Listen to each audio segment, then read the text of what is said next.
Hey everyone, welcome to the course. Now, before we get down to business, I've attached multiple documents to this lecture that's going to make your guys' lives a lot easier when it comes to training. So I've attached a detailed training schedule for each rank in Rocket League or each rank bracket. And all you're going to need to do is follow this weekly training schedule for your specific rank. As long as you're in that rank, once you rank up, you move on to the next training schedule bracket for that next rank up. So I've also gone through the work of making sure that there's different practice schedule possibilities for people who have more or less time to train. So you'll see multiple options of what you guys can be doing to train based on the amount of time you have available. Now make sure that you are training a decent amount, because the more you train, the more you're building muscle memory and the better you're going to get and the faster you're going to make those improvements. In addition to that, I've attached a compiled list of all of my favorite training packs to use, training packs that have gotten me all the way up to where I am today. So I strongly recommend that you guys take a look at those, and they're already sorted out by the different scenarios in game that they're going to be able to help you with. So I hope that that's a very useful tool for you guys. Make sure to check it out, and you can add all of your favorite training packs or all my favorite training packs to your training browsers so that you have it ready to go when you hop into practice. And finally, I've attached a short document that has all the links to my YouTube channel and my Twitch stream. If you guys want to check out more content from me in either of those places, that would be awesome. And I've also, on that same document, I have a link to my Discord server where you guys can connect with other people who are also learning in the course. So make sure to join that, and I'll see you guys in the very first lesson.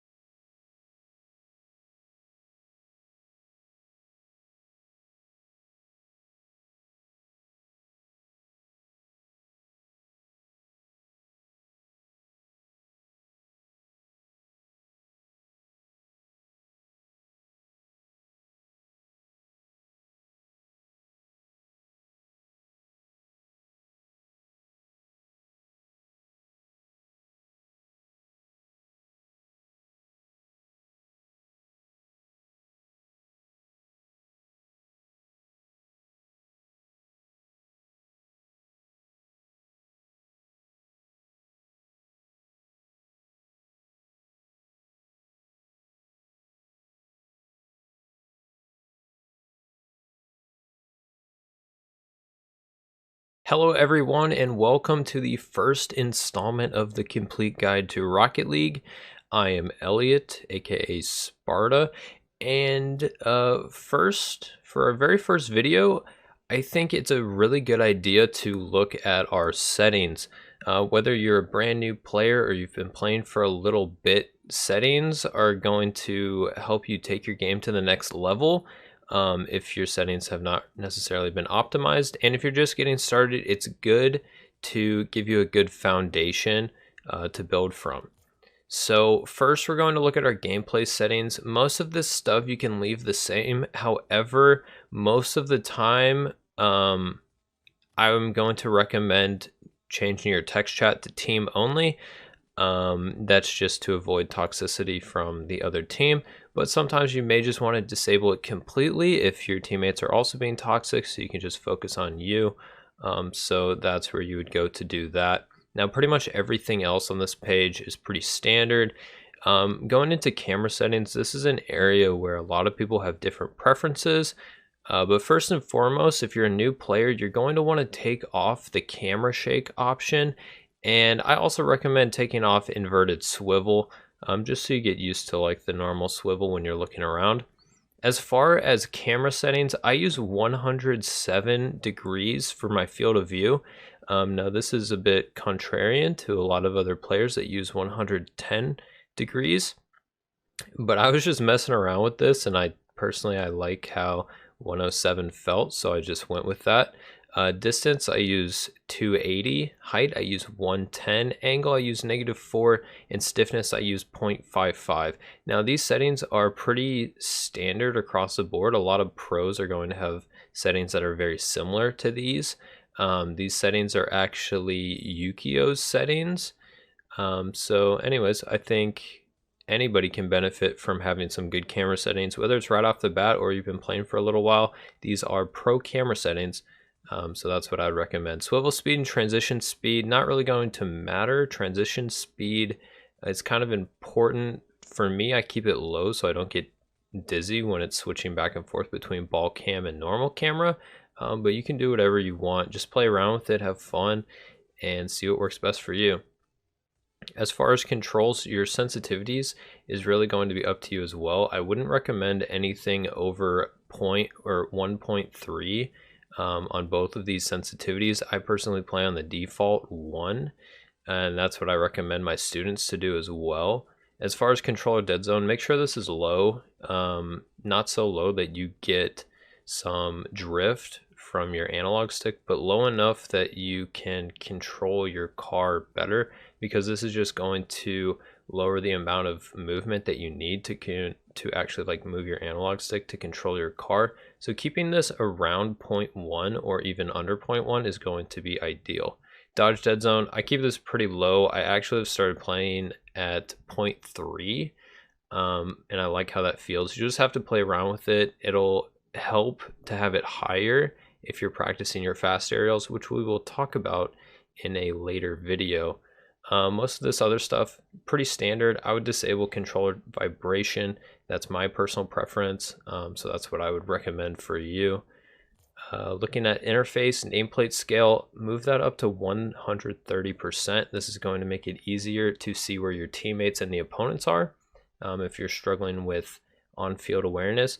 And then also changing your match notifications to kickoffs only. This is going to prevent notifications from blocking your screen as you're playing the game, such as like saves, assists, and stuff like that.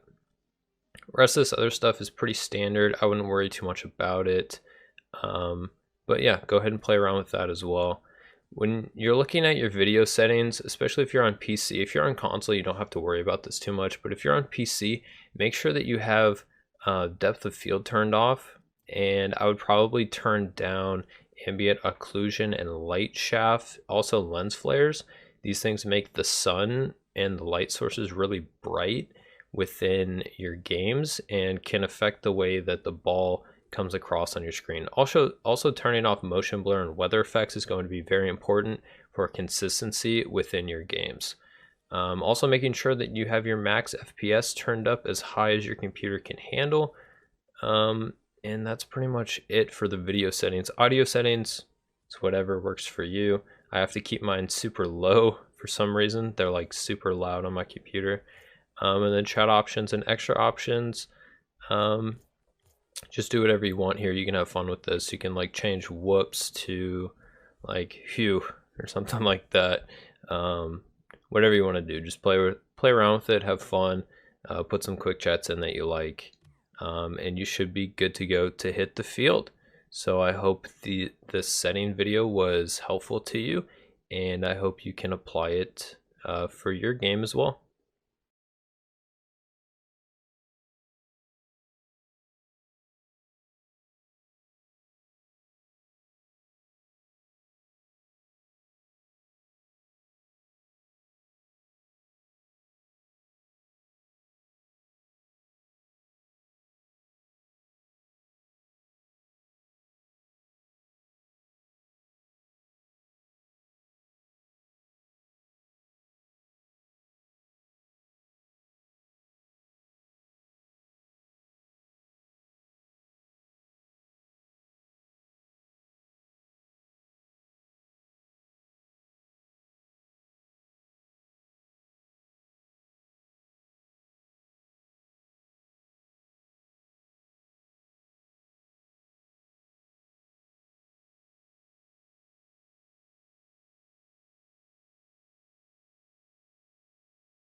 Hello everyone, welcome back to the complete guide for Rocket League. In the last video, we took a look at our settings, and this is just going to be a follow-up video to look at our controller bindings. And I'm going to give you guys my recommendations on what I think the best controls within Rocket League are, and what most of the pros use. So you can apply those to your gameplay as well and hopefully see some good results from them. So first of all, to get to your control bindings, you're going to go to Options and then slide over to Controls and then click View/Change Bindings. Now when you open this up, you're going to see all of the different buttons and inputs that are going to affect your gameplay. So first and foremost, I think one of the most important things to do is changing your power slide and your air roll to L1. Now this is something that I didn't do for a long time, and I wish I had done it a lot sooner and gotten used to it. Having your power slide on L1 is really good for dribbling because it's a lot easier to access than hitting square. You can use your boost at the same time as you power slide if it's on L1 or your left bumper and you have boost on circle. So that comes in handy a lot in terms of dribbling really fast and cutting the ball pretty hard. Air roll on L1 also, it's much easier to access while you're aerialing than square, unless of course you play claw. So I recommend moving that to L1 as well. You can also move boost to R1 if you prefer that. It's going to maybe help you with your fast aerials if you don't have big enough hands or a big enough thumb to hit boost and jump at the same time with it on circle, but I don't necessarily have a problem with that, so I keep my boost on circle. So moving along here, another really important setting that I think most people need to have bound is a directional air roll. So we just talked about our normal air roll, which air rolls depending on which direction we move our left analog stick. However, these directional air rolls are going to rotate your car in that direction just by you holding down the button. And this is going to come in handy when we go over half flipping, and also some air roll right or air roll left aerial mechanics that are going to come up in the more advanced mechanics section, such as air dribbling, flip resets, and things of that nature. So I'd highly recommend you bind this. I bind it to R1 because I find that that is the most intuitive button for me to use for it, and that's what I would recommend you use as well. So with all these buttons being moved around, you're going to have to remap a couple buttons as well. So you're going to have to move your scoreboard to your square button, and this is actually going to be the only button you have available for it. And then you're also going to need to remap your reset shot button to square as well.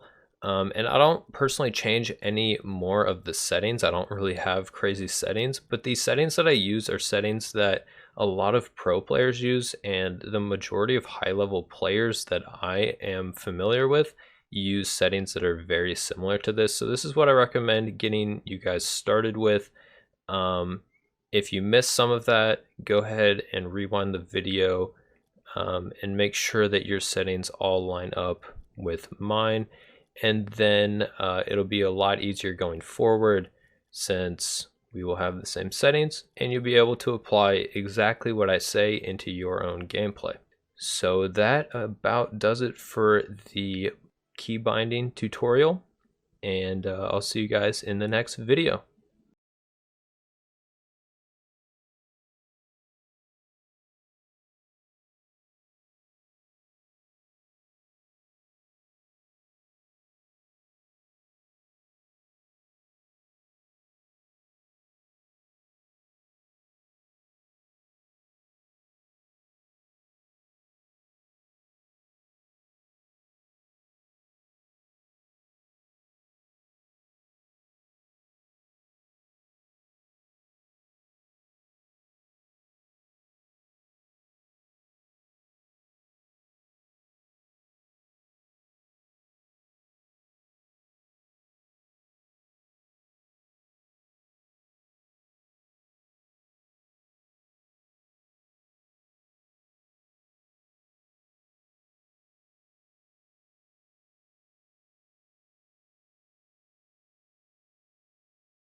Hello everyone and welcome back to the complete guide to Rocket League. Today, I'm going to be going over how to start practicing and how to start setting up kind of a practice routine, as well as a couple drills that you guys should be doing if you're like brand new to the game or you're in bronze, silver, even gold. These drills are going to help you out a lot. I've also included a controller overlay for all of my training videos and every tutorial video, so you guys can see my exact inputs on my controller while I'm doing it. So hopefully that is helpful for you guys to follow along as well. So let's hop right into training, and we're going to go in free play for this, because really our goal here is going to be just hitting the ball solidly. And I'll explain a little bit more in depth what you should be doing and what you should be thinking about once we get into free play. All right, so here we are in free play, and I want you guys to start off by just hitting the ball without flipping into it, without really using any boost, and just hitting the ball around the field, not focusing on actually scoring the ball, especially right off kickoff when you're facing directly towards the goal, because that won't actually help you with steering and controlling your car. So just try to hit the ball as it's bouncing around the field without using much boost, without flipping into the ball, just trying to make solid contact on it and trying to get the feel for getting touches on the ball, because this is just going to help you build into the more difficult mechanics. So start off every time you start playing this game with 5 minutes of just driving around in free play, hitting the ball without flipping into it. And then once you get comfortable with that, we're going to move into actually flipping into the ball in a little bit. But there's really no need to do that from the very beginning. As you can see here, I'm just moving really slowly, hitting the ball around and getting used to the feel of making contact with the ball. It's probably the biggest thing when you're first starting out, is just getting comfortable with hitting the ball and staying on ball cam the entire time. I think that's another major factor that a lot of new players, they don't like having ball cam on. But keeping ball cam on is going to make sure that you're playing consistently and you're aware of what's going on in the game. So make sure you keep that on when you're practicing. So here, after you start with the warm-up of just tapping the ball without flipping into it, you can move on into flipping into the ball for another 5 minutes. And this is going to help you understand how your car is flipping. So to flip, you just need to jump and then point your analog stick in a different direction and then flip again, and that's going to give you your flip, as you can see is my inputs on my controller here. And then after you do that for 5 minutes, go into 5 minutes of trying to hit the ball as hard as you can. That means using boost, that means hitting the ball off of the bounce, off of the walls, not necessarily trying to score it, but just taking your time and just hitting the ball as hard as you can. I discuss this more in depth in my Power Clear Power Shot tutorial that is coming up in one of the following videos. But yeah, just go in here and try to hit the ball as hard as you can by flipping into it. And it might be difficult for you to get the timing down at first, but really just try to put the time in, put the effort in, and you will see good results. As you see here, I'm hitting the ball really hard, really solidly each time, and all the way up until probably around the diamond ranks. This is going to be very powerful for you guys to use. So just focus on hitting the ball, not necessarily trying to score, and just continue to stick with it. Most of the time in the games that you play, you're not going to be hitting the ball more than maybe like 15 times. However, if you can practice this in free play, you're going to be able to hit the ball maybe over 100 times in these 5 minutes, and it's really going to help you get the mechanics down. So I hope you guys learned something from this, and I will see you in the next one.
Hello everyone and welcome back to your complete guide to Rocket League.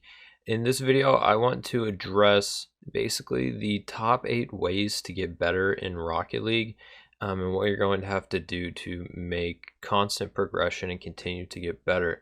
So number 1, you need to have a practice schedule and you need to be consistent with that schedule, whether you use one of the schedules and routines that I have for you in my practice schedules that I've included in the course, or if you make up your own.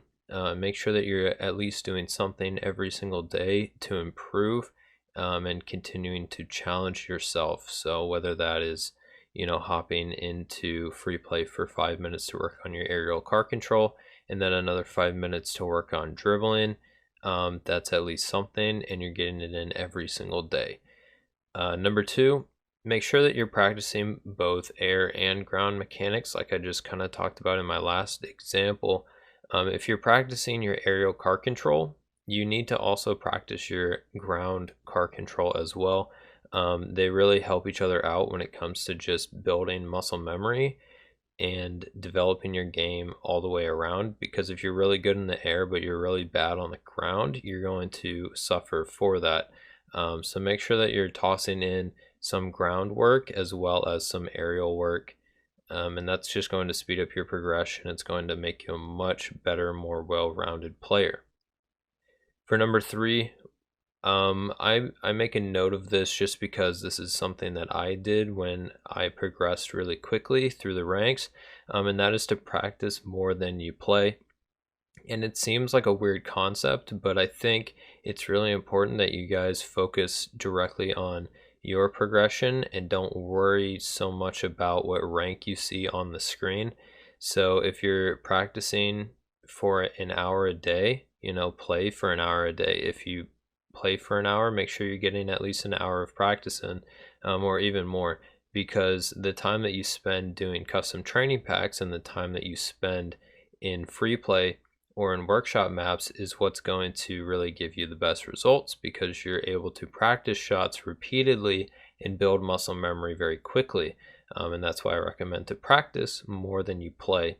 Another important thing to remember is you guys need to stay persistent with your training, regardless of any frustration that you feel. As you continue to get better, you're going to have incidences where you feel like you're almost declining or you're getting worse, but that's more of a placebo than anything. That's your body just trying to readjust to the new stimuli that you're giving to it as you continue to train and continue to get better overall. So just make sure you're sticking with it, make sure you're just trusting the process and you're putting the time in, and you guys are going to continue to get better every single day.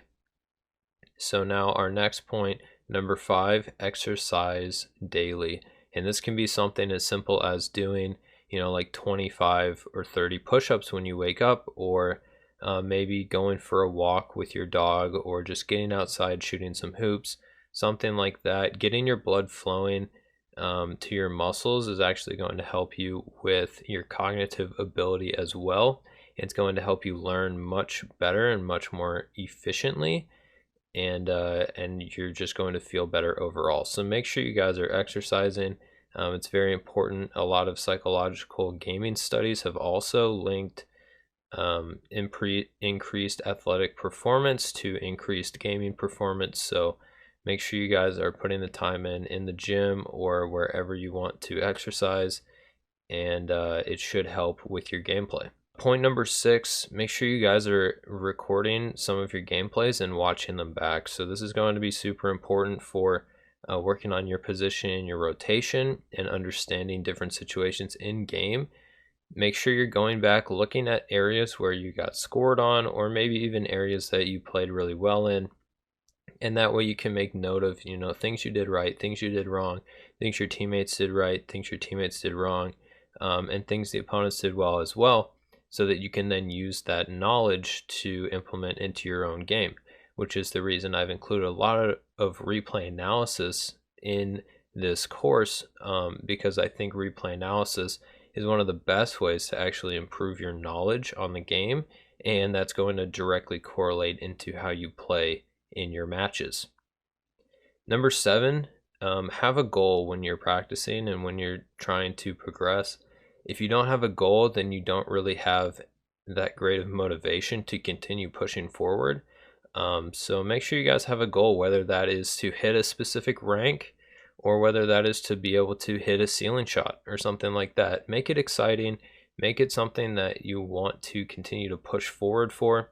I know for me, when I first started practicing really dedicatedly, about 2.5 years ago, my goal was just to hit champion 1, and I was platinum at the time. And with that goal in mind, I practiced really hard and I pushed really hard, and it helped me get to that goal a lot faster. So make sure that you guys are constantly trying to get better and constantly moving your goals to challenge yourself and continuing to motivate you to get better and better.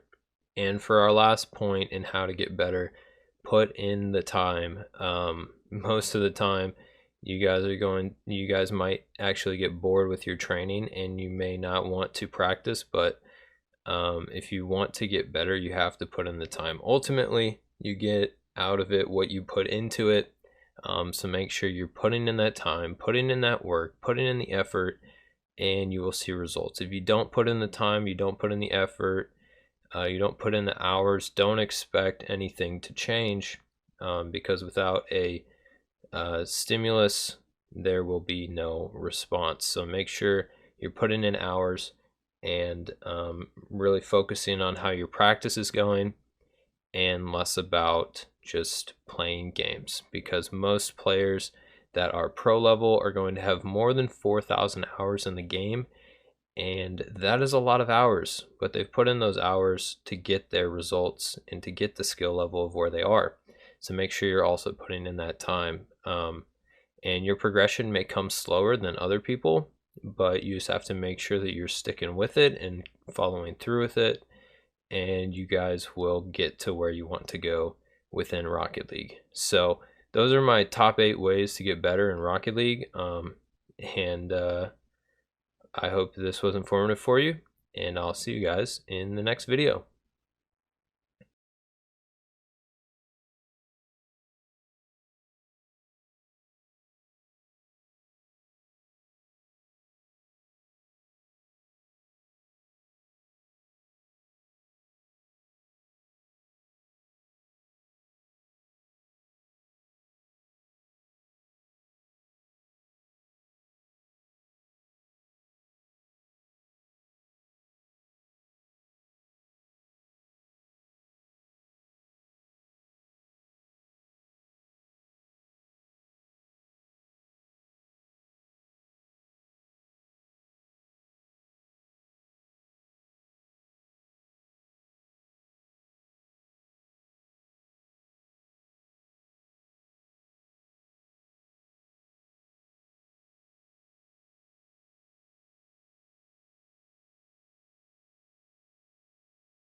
Hello everyone, and welcome back to your complete guide to Rocket League. Today we are going to be looking at 2 of what I label as beginner mechanics alongside dribbling. And these are going to be the power clear or the power shot and simple wall hits. So I've actually made 2 specific training packs just for these 2 mechanics. Let me actually upload this one right here. So here is the code for the wall shots pack, which I'll show you again when we do that, because we're going to start with the power clear. So here is the training pack code here. Make sure you get that loaded into your training browser, and we will begin. So power clears are something that I struggled a lot with when I was starting out. The idea of hitting a power clear is to get as much power on the ball as possible. This is really going to help you in defense, and it'll also translate over into your shots on offense as well. And how you perform a power shot: you wait for the ball right before it's about to bounce. It bounces, and then you hit it as hard as you possibly can. So I will try to demonstrate here. So here the ball just bounces and I boom it. And look at how far it goes. And now you can just score that if you want to. But here you should be able to see in the replay how much power I get on that first shot. So there are 5 shots in this pack that are going to allow you to really take your time and practice and time the ball and the bounce on the ground, and eventually it's just going to be instinct. You're going to know when the ball's going to be bouncing and how fast you have to be going to get to it. So just take your time, don't get frustrated. But this particular power clear, if you can put this on net with a lot of power, you're going to catch a lot of people off guard in the low ranks. So like even something like that, if it's on target, that's going to cause a lot of problems for the defense. And it seems like something that's very basic, but the timing of making sure that you hit it after the bounce is the most important part of this mechanic. And ultimately, that's what you're going to be practicing the most, along with flipping into the ball correctly to gain that power. So you see I got a lot of height, a lot of distance, straight into the net, and it's as easy as that. So that is the power clear or the power shot. You're going to get a lot of opportunities with the ball bouncing like this in offense as well to hit some really nice power shots. So practicing your aim with this and practicing the timing and hitting this with as much power as possible. So you're holding your boost through your contact with the ball as you're flipping into it, which I'll show one more time here. So I time it and I boost and I hold my boost through my shot, and you get a lot of power. So that's your power shots. So I would recommend, once you get really good at just hitting the ball around the field in free play as your warm-up, move into practicing this for around 5 minutes before you start playing. Now, to accompany this, a lot of new players struggle with hitting the ball when it's on the wall. They get a little bit disoriented with their car and don't really know which direction they should be turning. So here's a quick introductory training pack to hitting the ball on the wall. And it's just like that. You just hit the ball off the wall. And you can try to hit this on target if you want. It's more important that you just practice making contact with the ball. A lot of people, they'll get lost, like the ball will go up and then they don't know which direction they're turning when they're on the wall. Or maybe they go up and they think they're going this way and they just turn the wrong way. Just focusing on hitting the ball off of the wall is going to be the key to this one. And this is going to help you develop the ability to hit the ball when it's anywhere on the wall. It's really comes down to repetition. Pretty much everything in this game comes down to just repetitive practice and grinding it. So really just trust the process here. And I'll show you some of these next shots. They are a little bit more difficult. Like this one goes pretty high up the wall. I'm actually going to try to get under that and drop it in. But yeah, I would also recommend doing this one. Just run through this training pack once. This one's a little more boring than the power clears, but just try driving on the wall, hitting the ball, and then putting it in the net. Simple as that. And that's going to help a lot of aspects to your game. So I just have a couple different angles that the ball goes up the wall from for you to get used to on both sides, because we have to train both sides to ensure that we are improving all around. And simple as that. There you go. That's how you do wall shot practice.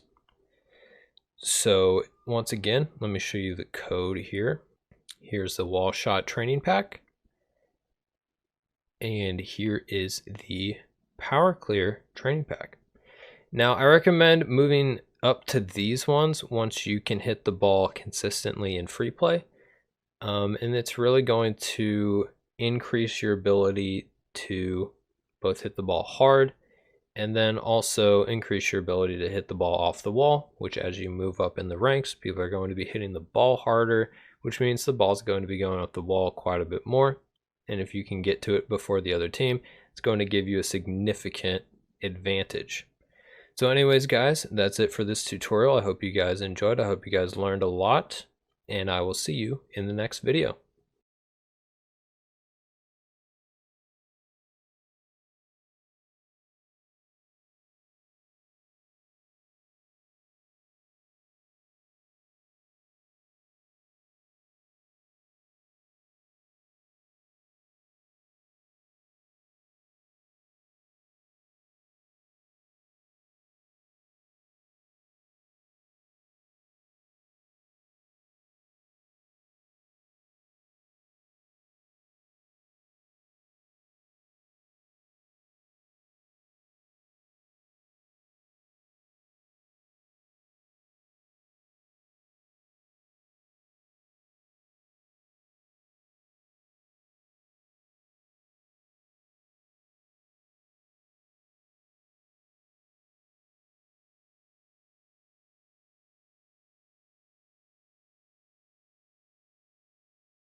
Hello everyone and welcome to the complete guide to Rocket League. In this episode we're going to be looking at kickoffs, and as I was making this series I realized that I kind of overlooked how to do a proper kickoff, what I recommend for kickoffs, and how to practice them. So we're going to hop into training and then go into free play. And kickoffs are one of the most important parts of the game, and an area that a lot of people think they can't get better in, but it's an area that a lot of people can improve on, in my opinion. So to set up practicing for kickoffs, what you're going to want to do is come into free play and then go into your options and turn off unlimited boost in free play. Now what this will do is every time you reset for a kickoff position, you're going to start with the 33 boost that you would start with in a normal game. And it'll help simulate what an actual kickoff will be like, so you can see the amount of boost that you're using. So we're going to talk about kickoffs from each position and what I recommend. So if you're just starting off in the game, it is not a bad idea to just drive directly into the ball and hit it. There's nothing wrong with doing that, driving directly and flipping into it. You just have to make sure that when you go for the ball, you're trying to hit the center of the ball as well as you possibly can. So just making sure you're putting yourself between your net and the ball. So just pick up the boost pad, go at the ball, and flip into it. Pretty straightforward. So this is what I recommend to anyone who's just starting out. Now, if you've been doing just a normal driving into the kickoff for a while, I'll give you a little extra kickoff strategy that I personally use, that most high-level players use some variation of, and that's going to be incorporating a flip into your kickoff. So what this does is it helps you get to the ball with more boost in the tank, so you can boost through the kickoff challenge. And the kickoff that I use is called the Scrub Killa kickoff, named after Scrub Killa because he's the first one who really used this kickoff variation. And basically what it is I'm going to drive forward here without really turning towards the ball, and I'm going to boost and then flip and then come through the ball like so. So I'll show you that sped up from a different corner. So here, kickoff looks like that. And in the same way, we'll talk about the straightaway kickoffs up next. So we'll go here, flip forward, and flip into the ball. So pretty basic. I do kind of a diagonal flip sometimes, like that. But really you can just mess around and see what works for you. So if you're trying to do a Scrub Killa kickoff, which is what I personally recommend for you to do, besides driving straight into the ball and flipping into it, you're going to want to boost until your boost meter is, well, you can't boost through your flip, because if you boost through your flip, it'll actually slow you down. I'll show you that here. See, it slows you down and it kind of takes you off course. So you have to boost, flip. When you flip, you want to stop boosting. So boost, flip, and then boost again. And that's going to really help you win a lot of kickoffs. So I'll do it just like that. This is what a normal kickoff for me would look like in a high level lobby. It'll look exactly like that pretty much. And if they don't go for the kickoff, you know, just make sure you're lining it up for a shot or something. But that's what my kickoff looks like. You can see the inputs on my controllers, so you know exactly what I'm doing. Most of the time you want to stop your flip when you have between 20 and 15 boosts left, and that's going to give you very good results. So just come into free play, get yourself in one of these diagonal positions, boost, stop boosting, flip, and then boost into the ball and flip into it. And that's your basic scrub killer kickoff from the corner position.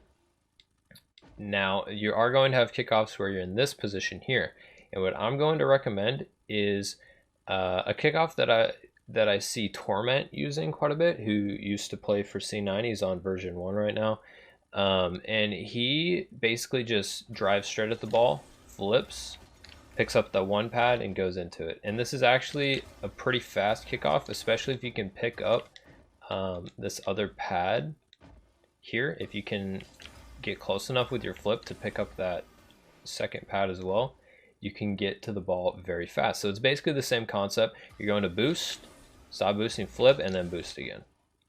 So you, once again, we're going to boost, flip, boost, flip. And you can see all my inputs on my controller, so you know exactly what I'm doing. So I'm holding the accelerator, holding the boost, taking off of the boost while I flip, and then following through the ball. And this may take you a couple of tries to get down the timing of when you should be stopping your boost and flipping, but it needs to be one solid fluid motion, and this may take you a little bit to get down the timing of everything. And you can practice this in your ranked games, in your casual games, whatever you're playing, and even practice it in free play like I'm doing here. You know, just in between games, maybe if you're in between matches and ranked, queuing up, then you can, you know, maybe hit a couple kickoffs in here and just practice the motion of doing it. And eventually you're going to play enough games and you're going to practice it enough that you'll just get it down. Now, you will see this kickoff position a lot in 1v1, so I will cover this as well. Basically the exact same concept. You're just boosting forward, flipping, and then going into the ball. I should note that once you're supersonic, using more boost won't actually make you go faster. So once you reach supersonic on this kickoff, you can just hold down your accelerator and you'll be going full speed. There are also variations where you throw in like a speed flip, but that's not really important for right now. What you should be focusing on is just simple basics, and trust me guys, the basics will take you all the way up through Grand Champ to Supersonic Legend, and really there's nothing to it. Pretty basic, pretty easy, and I hope you guys learned something from this, and I hope you guys can implement these kickoffs into your games so you start winning more kickoffs and winning more games. So that does it for me, and I'll see you guys in the next video.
Hello everyone, and welcome back to your complete guide to Rocket League. Today we are looking at 2v2 positioning and rotation, and this is going to differ quite a bit from 3v3, but not as much as you might think.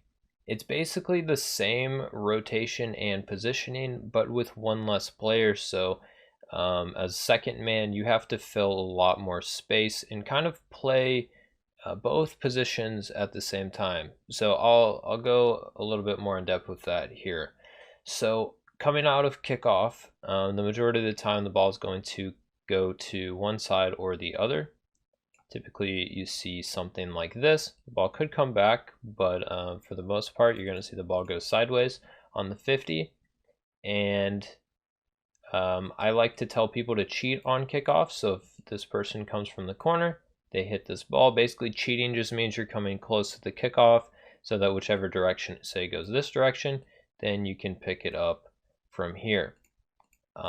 Very important to conserve your boost as this man if you're cheating, because it doesn't allow you to go for boost on kickoff. So after kickoff is done, you take the ball most of the time at a low level. Once again, we're going to see the same corner position that we talked about in the 3v3 video. And the second man here needs to fill both this spot and the middle at the same time.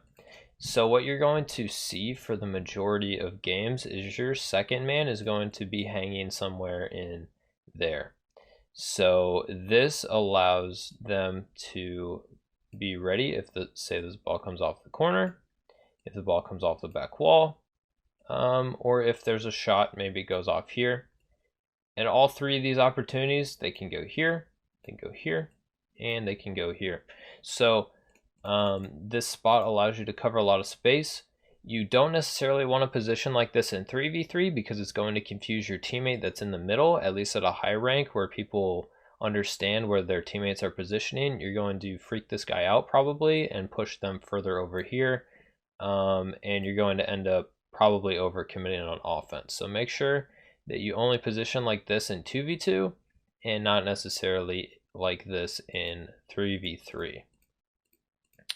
So that's your basic setup for an offensive attack in 2v2. And if, say, we're on the ball again and we're positioned like this and the ball switches sides here, goes too fast for you to score, then it's your job to pick the ball up over here, and this person fills your mid slot as well. Granted, you will most likely be going for boost in between these plays. So basically, like, the ball comes across here, this person can grab the mid boost and then fill a central role, while this person will most likely be able to grab this corner boost here, or they can come and grab the mid boost and then come back to the corner. Pretty basic stuff. Ultimately, you just need to be aware of where your teammate is. So if your teammate's on the ball, don't be right on their cheeks. Don't be right behind them. Make sure you're spacing. Even if you want to position somewhere way over there, that's fine. If you want to position all the way across, say it's a really fast play and you're in communication with your teammate telling them to hit it hard across, then this position is perfectly fine. But for the most part, you're going to want to be somewhere in this region right here. So also when you're on the ball, make sure that you're trying to hit this ball hard, whether you're hitting it off the wall or off the corner or taking it up the wall. Make sure everything you do is you're hitting it hard and with a purpose. So let's look at some transition into offense. So this is an area in 2v2 that a lot of goals happen off of basically like errors from the offensive team. You're going to see overcommitting and stuff. So in 2v2, at least for higher level, which is how I teach my lower level players to play, you're going to want to position one person on the ball here. They're either dribbling the ball, they're just taking the ball down the field, they're getting it 50-50, and then your second player should be trailing them, but off to one side. Typically, you're going to see a position where your teammate is pushing the ball down the field over here. So you should be behind them, but filling as much of this giant empty space as possible. So probably somewhere in here. This will allow you to cover essentially like all of this space while allowing your teammate to do the work in front of you. The worst possible thing you can do in 2v2 is position here when the ball's behind you. Unless you're in a fast break situation where the defenders are like in your half still and this is an open net, If the other team is on defense, this is one of the worst things you can do, because if this challenge goes this way, or even if it goes off the wall here, and somebody's coming in here to shoot, there's no way you're getting back in time. So make sure when you're in transition on offense, you're staying behind the ball. Always keep yourself between the ball and your own net when you're second man in 2v2. And if you can remember that, you will get scored on a lot less often, and your teammates will love you. So that's basically transition offense.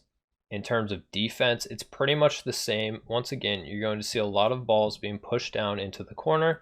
One person on your team is going to be challenging. And for this, I recommend at low levels that people guard from the back post here in the goal, just to keep everything in front of you. Here you have good vision of the entire front of the net. And if it comes in, you have a good angle to block it. At higher levels, I tell people to sit front post because you still have all of this angle to be able to cut off, but you're also in better position for flicks and balls off the backboard. But that's not necessarily important. For you guys, I would say if you're watching this video and you're between bronze and plat 1, all the way up to probably diamond, I would say positioning at back post here is going to be most effective. The only thing you need to think about is this does create a large gap here that they can exploit. So just make sure you're going quick to the ball if something does happen and the ball gets around your teammate. So now in terms of defensive rotation in 2v2, just making sure that you're waiting for this first person to challenge. If you're just coming in here and hitting the ball because you're impatient and this person's not attacking the ball aggressively, one of the worst things you can possibly do, and you're going to get scored on for it. So just be patient, wait for your teammate to challenge. Once your teammate challenges, they should be rotating back around you to cover this back post slot, and you should be coming in here to attack the ball. Pretty basic stuff. Just make sure, I see a lot of times the ball will get past this guy, and it'll go over here, and this person will quickly turn and hit the ball here, while it's actually the person who's in net's job to get that ball. So make sure you're not cutting off your teammates, letting your teammates go. So say you go for the ball and you miss it or you get a challenge, then it's your teammate's turn. So let your teammate go and you cover the net. Just be patient on defense. A lot of times at lower levels, the ball is not getting hit very hard. So you're going to have to be patient. You're going to have to wait. And yeah, just focus on rotating back post after you challenge the ball. Let your teammate go. Once your teammate goes, you rotate back post. Granted, you have to be aware that if your teammate does end up cutting you off on a rotation, it's up to you to stop yourself from going. So it's going to take a lot of awareness and probably a lot of practice and a lot of frustration, but you just have to be able to read the cues if they're rotating incorrectly. And don't get mad at them for it, because most likely they just don't know better. But you will know better because you watched this video. So that's pretty much it for 2v2 rotation. Pretty basic stuff. Just remember, on offense, you're going to want to cover as much of this midfield space as you can, while also staying behind the ball. And in transition, same way. If the ball is on this side, you're going to want to cover the midfield here. So there are your 3 main positions. That pretty much does it for me. I hope you guys enjoyed it, and I'll see you in the next video.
Hello everyone and welcome back to the complete guide to Rocket League. In this video we're going to be going over some basic offensive and defensive strategy, looking at the most common scenarios that you guys are going to find yourselves in when you're in a game, typically around the bronze to even like platinum and diamond ranks. And honestly, you're going to see this position a lot. So it's good to memorize where you need to be at while you're in it. And in that position is if the ball gets pushed into the corner. So say the ball is over here and we're on the blue team. If you're playing threes, typically you're going to have somebody on the ball and you're going to have somebody around here just kind of lurking, backing this guy up. And then your third player should be somewhere in the middle, whether it's back here or whether it's up here a little further is going to depend on the scenario. And there's also a lot of variations of this that you'll see at higher levels that I'm going to go a little bit more in depth with as we get closer to this. But this is the primary offensive position that you guys should be familiar with. It creates a triangle, and this allows you to cover the most amount of the field and cover that field while you're in scoring positions as well. The reason we position like this is if the ball ends up going off the wall and in front of the goal, you're there to score it. And if the ball comes off of the wall like this, then this person is here to also take a shot. So you're basically giving your guys as much opportunity as possible to score while also making sure that they can't boom the ball over your heads and into your net. So as you're coming in transition here, the ball will be rolling this way. Most likely it's getting pushed this way by this player here. Somebody's going to want to fill in the midfield here, just in case there's a 50-50 and the ball comes out here. And then you're going to want to have another person trailing the play right here. So now from this position, you're going to basically fall directly into that corner position that I just showed. The ball is going to end up down in here. This person's going to fill this midfield slot. This person's going to be pushing the ball. And our midfield is going to push into the middle. So as long as you guys are positioning yourselves like that for threes, you should be good to go. Now, let's say that you're in this position and the ball gets pushed over here. What happens? Well, I'm glad you asked. Basically, what's going to happen, this person in the middle here is going to take over the corner person's role. So when the ball ends up over here, this person is going to go for the ball in the corner. This person is going to shift over and cover this area. And your corner role person is going to fill this middle slot. This corner person could also go grab this boost and then come here, which is a more reasonable idea because once you're here, you probably don't have much boost unless you stole this corner boost. And then you're ready to go. You guys are basically back in your triangle position. It's just mirrored. And you're ready to go on offense. So that's the most basic offensive position that you're going to see. And you're going to see that in 99.9% of your games at least once that the ball is going to go into the corner and you're going to need to know how to position for it. Granted, in higher level gameplay, there are different ways to position for this that I'm going to go more in depth with later on in the course. But for right now, this is all you need to know, and this will get you a lot of goals, especially as I see a lot when I'm coaching lower ranked people. We get a bunch of people grouped up in this corner here, and we have no one to actually score the ball when it gets put across the net.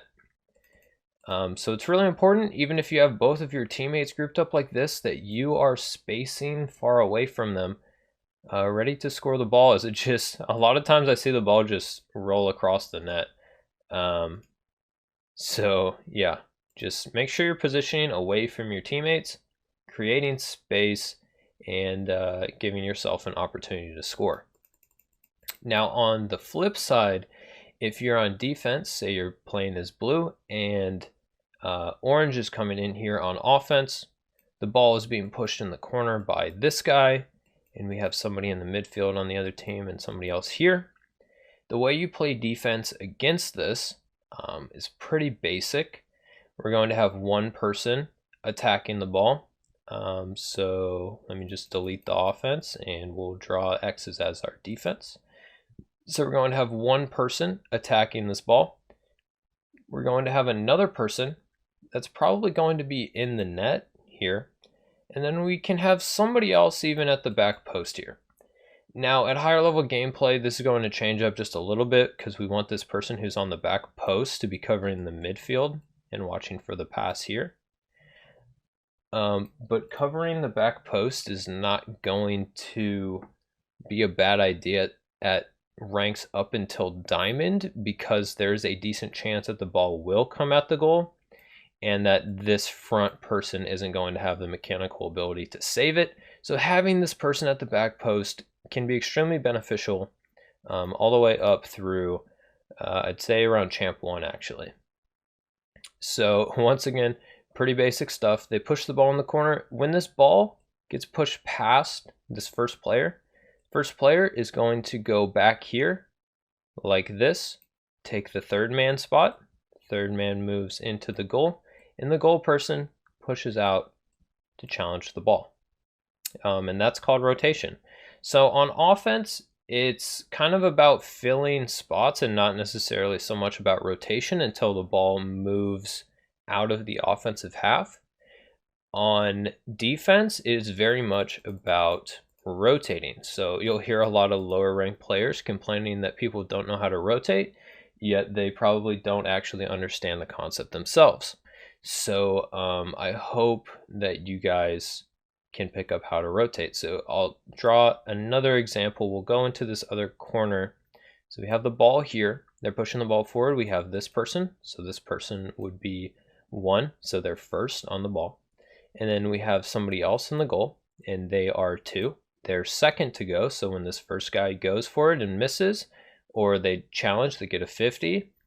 Then the second person fills the number 1 slot. And then we have our third person here in the third slot. So this person waits for number 1 to challenge, number 2 to challenge, and then they can go challenge this. So it basically turns into a cycle. So this person challenges, they did their job, and they come back here to the back post. Notice how they take a wide arc around.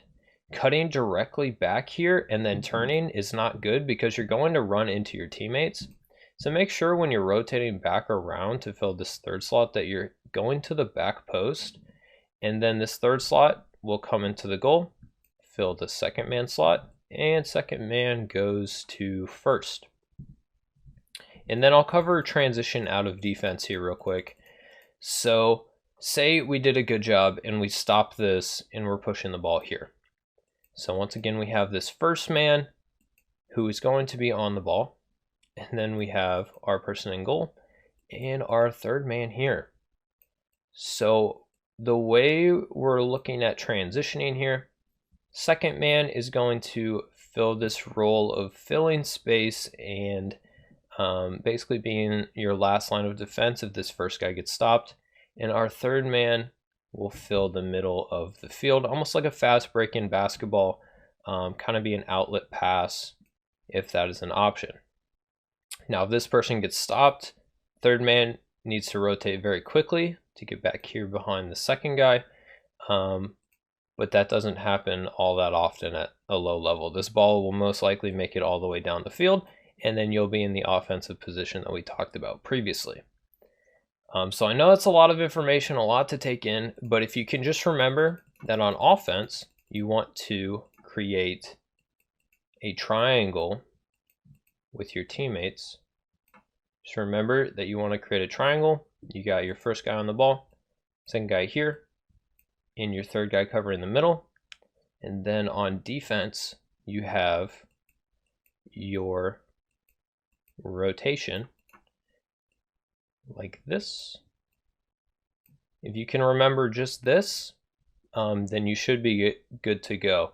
And don't necessarily worry about if your teammates think you're doing this correctly or not. As long as you're following what I'm showing you here, you should be good to go. And I'll talk a little bit more about awareness and understanding different situations when I do the replay analysis for, I think I'll be doing analysis for a silver game, and hopefully you guys can learn a lot from that. In the next video, it's going to be positioning, but for 2v2, which is very similar to 3v3 positioning, but I think it's very necessary to learn. So anyways, hope you guys learned a lot from this. If you missed anything, make sure you go back, rewatch this video, and try to really digest the information. So alright guys, I hope you enjoyed this, and I'll see you in the next video.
Hello everyone, and welcome back to your complete guide to Rocket League. Today we are looking at a replay from a Silver 2 game, and we're going to be analyzing pretty much all of the players, but primarily just the guy that the camera's on, who is FG West.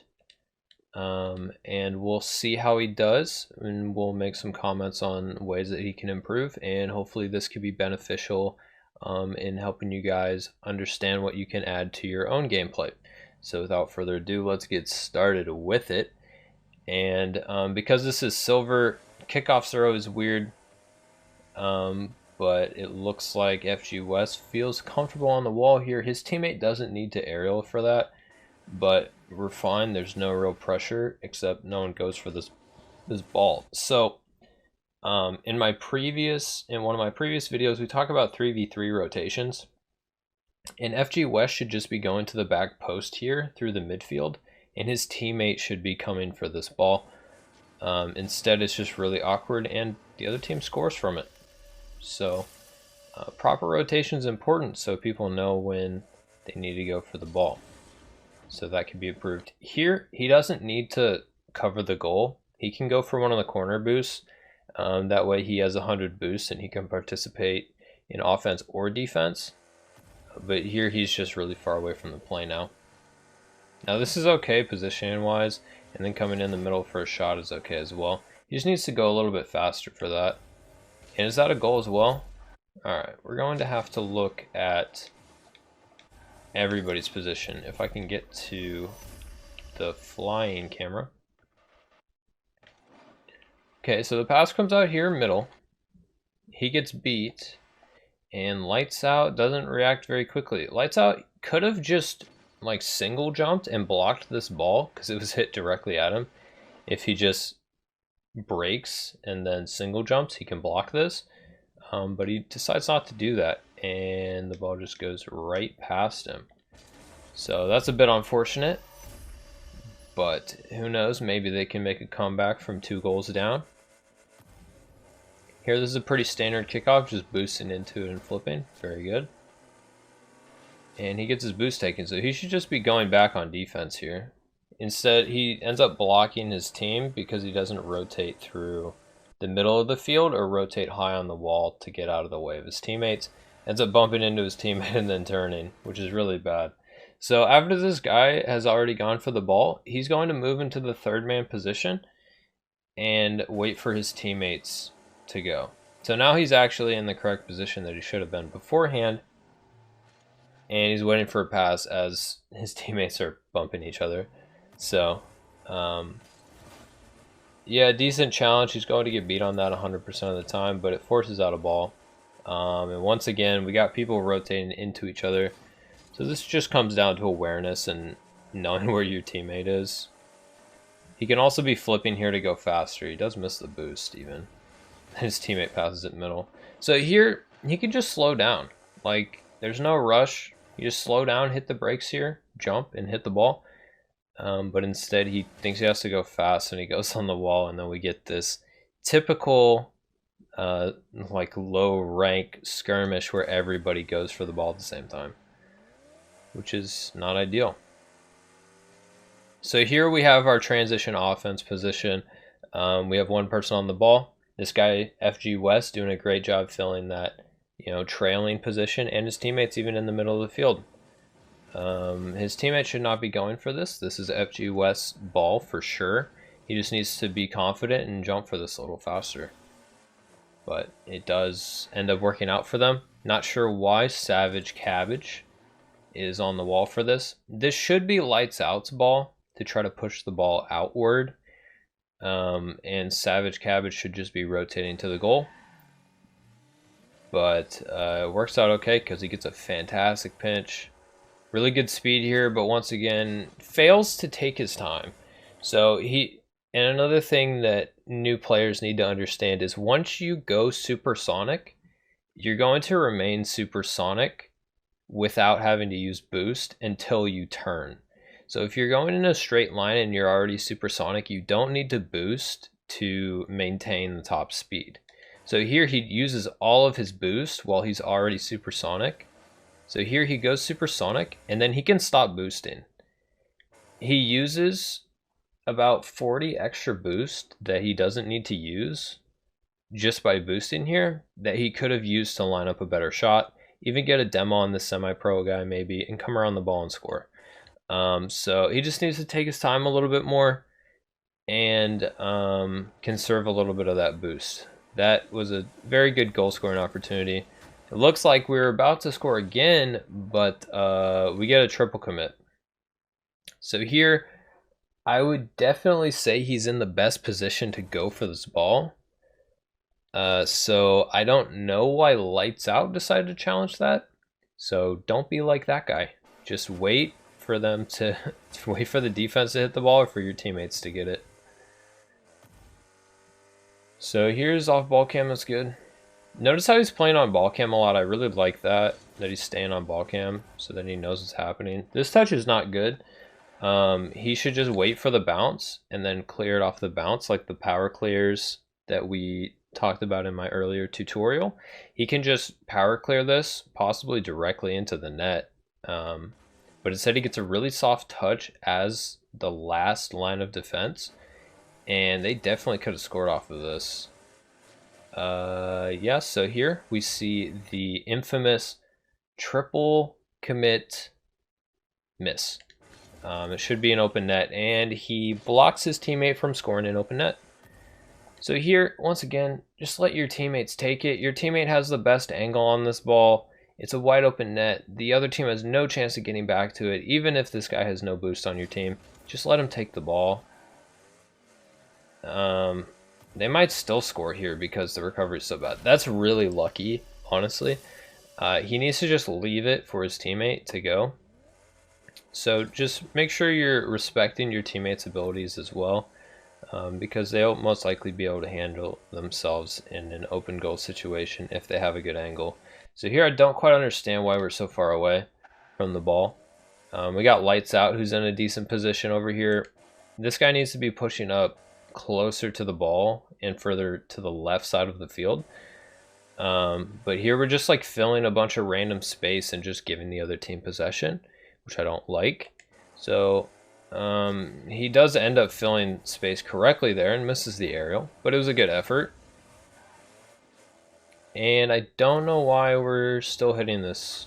Savage Cabbage could be leaving this for Lights Out to get a really good power clear, possibly a shot on net. And he just helps the other team by hitting it to the side. which is slightly disappointing.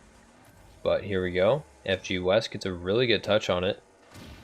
Good demo as well. This is a goal scoring opportunity, and his teammate scores an aerial. Really good. That was actually very impressive on offense. Really well done, really well set up, and well scored. Once again, on these kickoffs, he can be going for a corner boost here.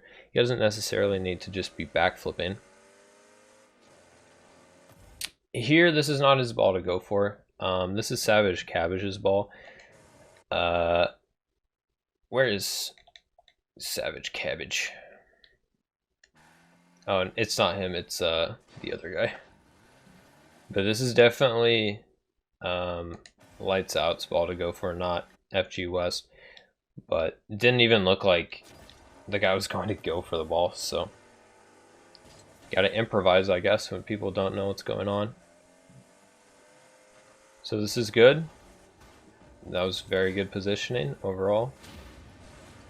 And another pass middle. Ooh, that's really high. It's going to be tough to score at this rank, yeah. Oh, but they recenter it for him? Maybe a shot? See, Lights Out needs to be going for these balls. Like, this is a ball that he should be facing the net and going for.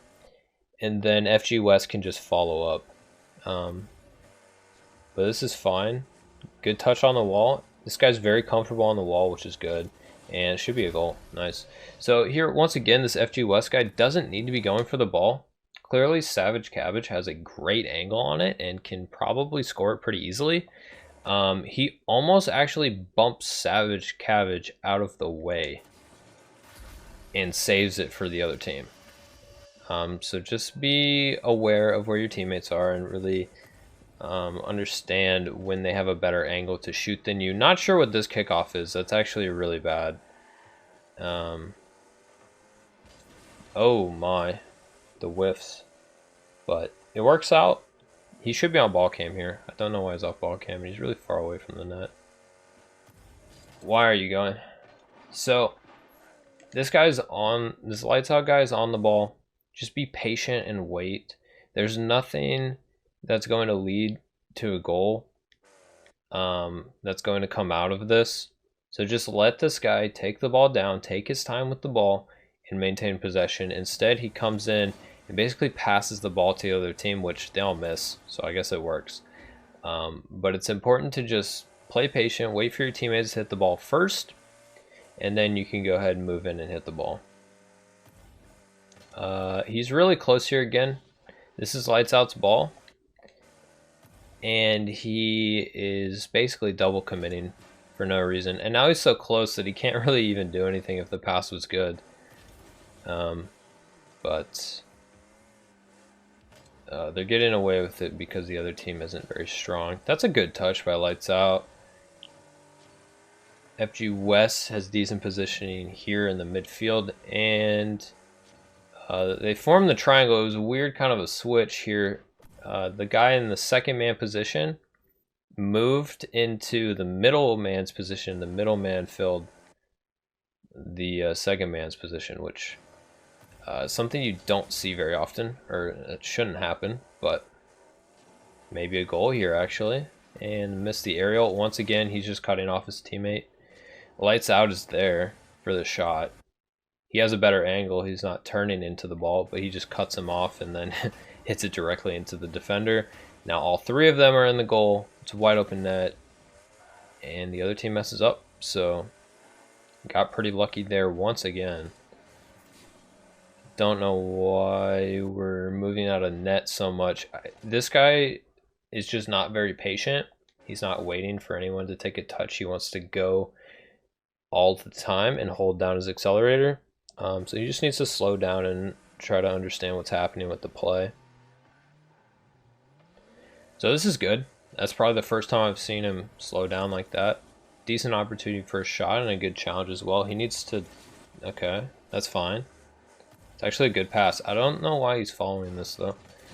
I see this a lot at lower ranks. They make the pass, but then they follow it, thinking that they're going to score off of their own pass. But most of the time it's better once you hit a pass to just wait for your teammates to shoot instead of double committing with them. So here he should be turning. He overturns, but it's fine. This is okay as well. Once again, people are panicking in front of the net. Probably doesn't need to happen. And an open opportunity. Everybody misses the ball. And a good save by Semi-Pro. So he goes to challenge this. Good. Lights out. Good hit as well.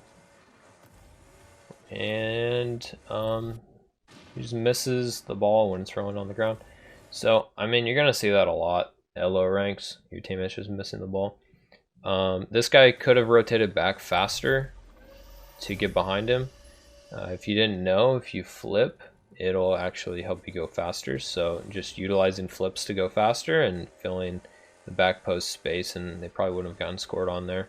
So now it's a tie game, and looks like we're going in overtime. So it's a very close game. And once again, Standard driving into the kickoff. And his rotation back needs to be through the midfield, which he does. Doesn't need to cut the rotation here. His teammate Lights Out should be going for that. And does this result in a goal? I don't think that went in.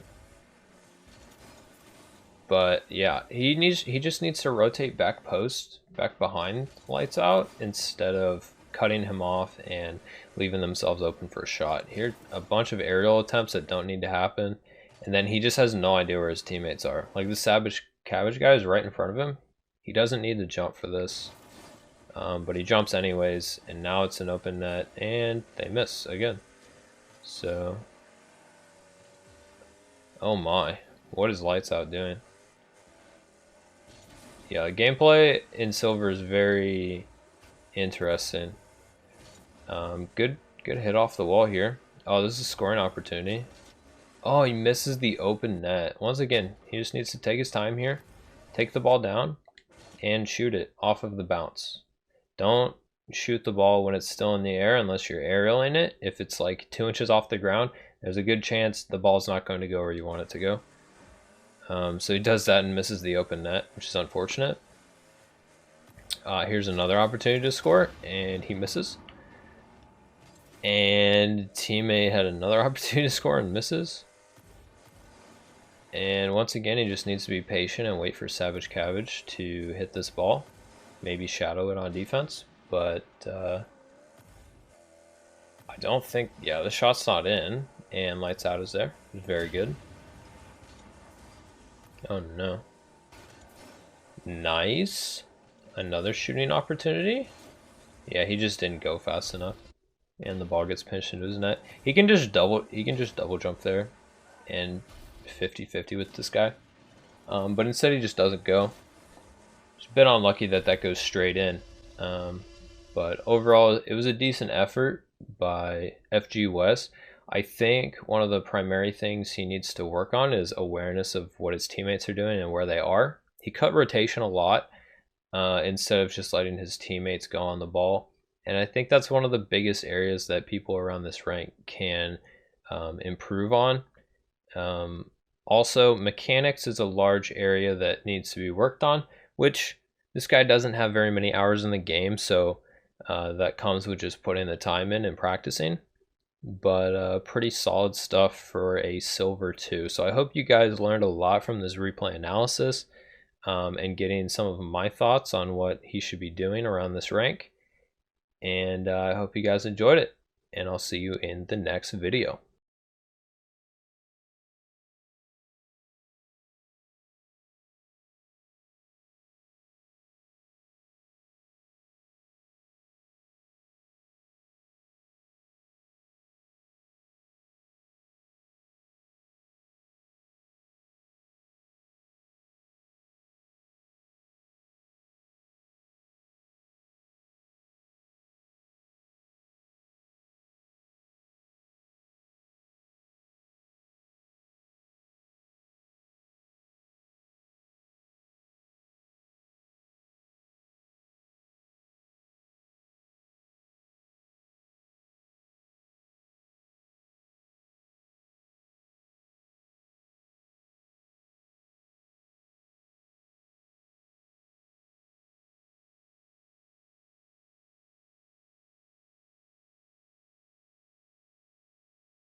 Alright, so before I go any further in the course, I wanted to address a couple misconceptions that people have towards the low ranks and even in the mid ranks within Rocket League in terms of playing faster, moving around the field, and boost management. So I want to show you guys something that a lot of new players don't know, and that is that once you're supersonic, so once you have the little trails behind your wheels, as long as you hold your accelerator down, you're going to stay at that speed until you turn.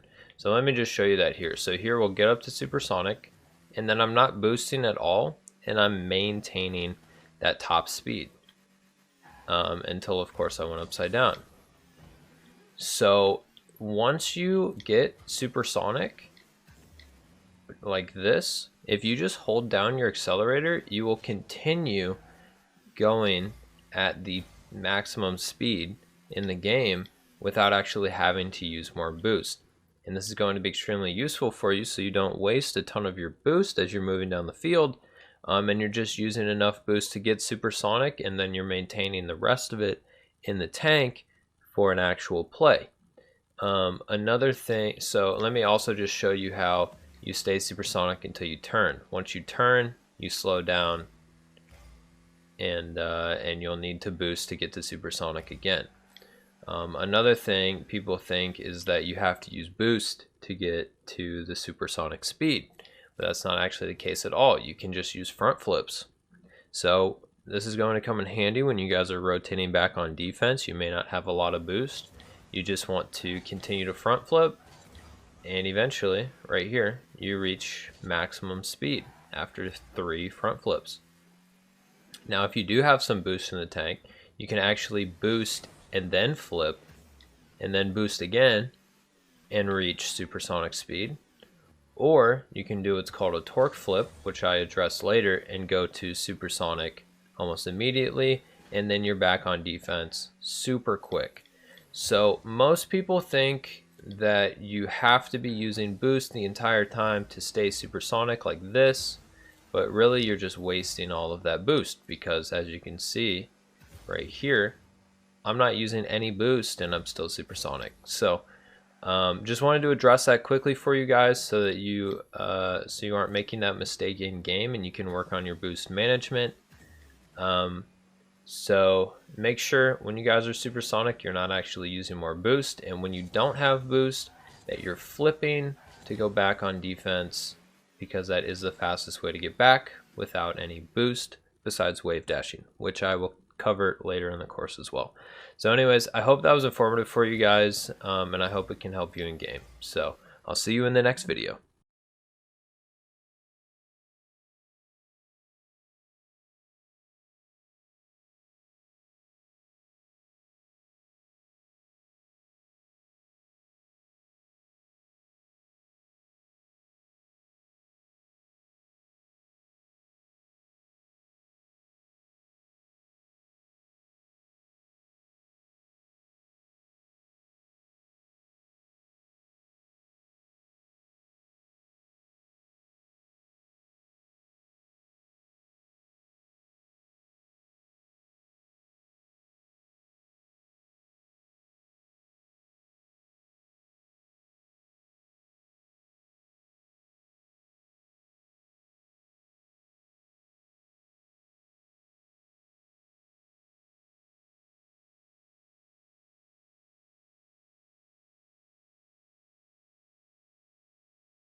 Hello everyone, and welcome back to your complete guide to Rocket League. Today we will be looking at another very basic mechanic. This mechanic is going to be pretty difficult for the majority of new players, even all the way up through Platinum, and that is dribbling. Basically all the dribbling is in Rocket League is keeping the ball on top of your car and controlling it like that. So now this is a very important mechanic to learn as you're beginning to improve. It's going to allow you to control your car better in terms of your turning radius, muscle memory, in terms of your speed control, and just a lot of other things inside the game. So we're going to hop right into this tutorial. I've made a custom training pack for you guys. Here's the code for it, and I'll also have it larger on screen for you so that you guys can put that code in on your training browser, and we can hop into this tutorial. So when you start dribbling, the biggest thing that you should do is take off ball cam. So in my previous video where I talked about hitting the ball hard, I preached about keeping ball cam on while you're practicing hitting the ball. When you're dribbling, it's important to keep your ball cam off because the ball is going to be above you and you don't want your camera swinging around in different angles. Plus, this is also going to give you the best chance to stay in the middle of the circle on the ground. So a lot of people don't really know where to start when it comes to dribbling. And the biggest thing is just keeping your car in the center of the circle. So I'll demonstrate here. All you have to do is tap the accelerator to start. And then you just keep your car in the middle of the circle. And it should take you all the way to the goal. Now I just made that look really easy, and it's probably not going to be very easy for you, which is the great thing about improvement over time. I made this pack in January of 2019, and I hope you can see that I've made a lot of improvement, because when I made the pack, I couldn't carry it all the way down to the other goal, and now I can do it without even really paying attention. So the biggest keys to think about when you're dribbling is not holding down your accelerator, so holding down R2, because if you get the ball on top of your car and then you just hold it down, well, you lose the ball. And the other biggest thing is not to necessarily hit brake when you're going too fast, because you hit brake and the ball is going to go flying off the front of your car. It's really important to just tap your accelerator to get going. And as you can see on the controller overlay, my right trigger is just kind of tapping. And then also my left analog stick is just kind of moving around very slightly, making very small adjustments. It's important not to just crank on your analog stick and turn in a direction, because it's just going to fall off your car. So you got to make very small, subtle adjustments. And eventually, after enough practice, doing this 5 minutes a day, just trying to carry this down to the other goal, eventually you're going to be able to do this pretty easily. And that's when you can start learning how to turn the ball while it's on your car. So I'm just going to show you that here. And really all you have to do to turn the ball when it's on your car is move your car to one side inside the circle on the ground and keep your car on that side. I'm almost going to lose it though. And then you want to turn the other way, just do the same thing. And really this is just going to come down to getting the feel for it and understanding where your car needs to be and how fast the ball needs to go. And eventually you'll get it and you'll be able to just dribble for long periods of time. I remember I used to make like little milestones where I was like, I carried the ball on my car for 15 seconds. I carried it for 20 seconds, 30 seconds. And then I got to a point where I was doing it for 5 minutes straight, and I determined that I had mastered that skill. So just take your time with it, guys, and you get out of it what you put into it. So if you only put 5 minutes a day into it, you're still going to see improvement. But if you really want to improve very quickly and be head and shoulders above people in the low to mid ranks, do this for 10, maybe 20 minutes a day. So anyways, guys, it's really just about perseverance and pushing through the frustration that you're going to be having early on in your training. I remember for me, it was very tough to stick with it. But once I got to the point where I could actually control the ball, it was very exciting, because then I got to the point where, you know, I can control the ball well enough that I can then set up a flick. And then you set up a flick and you hit the flick and it's a banger. Just easy goals. And this is a great way to score in 2v2 and 1v1, which I'll go a little bit more in depth with different types of flicks in a different video for the more intermediate skill level. but it's a very good skill to have in your arsenal. So I highly recommend you learn it, and I hope this tutorial was informative for you in learning how to do it. Anyways, guys, that's going to do it for me in this video, and I will see you in the next one.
Hello everyone, and welcome back to the complete guide to Rocket League.